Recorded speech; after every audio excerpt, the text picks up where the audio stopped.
Hello, I'm Martin Bagdax with a quick market update for the International Business Times UK.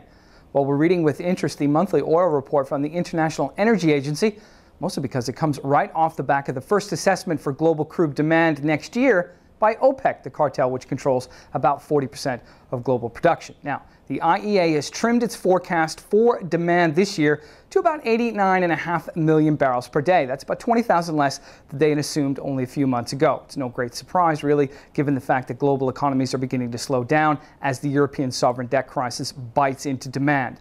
But what's interesting about next year is that both the IEA and OPEC agree that actually emerging market demand is going to outpace developed market demand for the first time in history. That's probably going to take the need for global crude to about 91.5 million barrels per day, which is an astonishing figure and does suggest there could be some price spikes along the way.